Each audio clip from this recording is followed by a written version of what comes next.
কালকে একটা video post করার পর আপনারা আমার ওই ভিডিওর সুই নিয়ে আগ্রহ প্রকাশ করেছিলেন। আমি এই সুই দিয়েই কাজ করছিলাম। এটা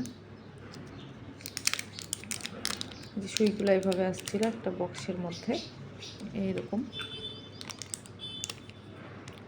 আপনাদেরকে আমি একটু কাছের থেকে সুইগুলো দেখাই, তাহলে আপনারা বুঝতে পারবেন। এই যে দেখেন, এটার মধ্যে একটা আংটার মতো করা আছে।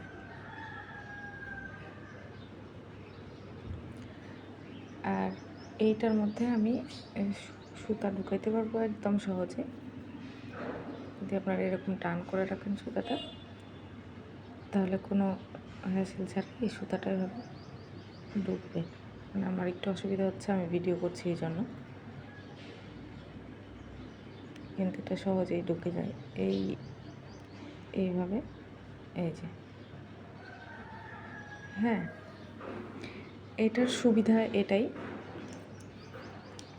যে সুইয়ের সুতা যারা দিতে পারে না তারা খুব সহজে দিতে পারবে, কিন্তু এটার অসুবিধা আছে অনেক। আমি এই জন্য আপনাদেরকে বলবো যে এটা না নেওয়ার জন্য। কারণ এই যে এই ফাঁকাটা যে আছে, যেটার মাধ্যমে আমরা সুতাটা ঢুকাচ্ছি আর কি,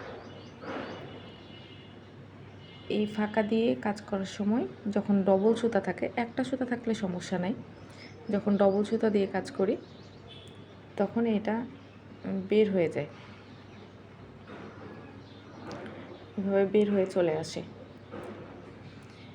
একটা এভাবে বের হয়ে আসে। তখন বাকিগুলা আবার বের করে আবার সুন্দরভাবে ঢুকাতে হয়। আর আরেকটা সমস্যা হচ্ছে, আমি মাত্র ওই যেই জামার ডিজাইনটা দেখাচ্ছিলাম আপনাদের, ওইটাই শুধু কাজ করেছি। আমার ওটার মধ্যে 4টা সুই ভেঙে গেছে।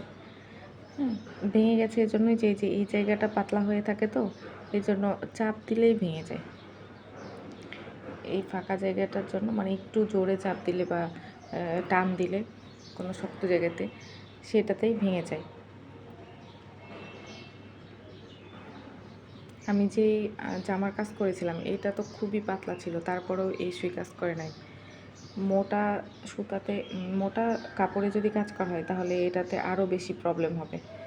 কিন্তু যারা একদম হালকা কাজ করতে চান আর একটা সুতা দিয়ে কাজ করতে চান, তারা হয়তো এটা ইউজ করে দেখতে পারেন।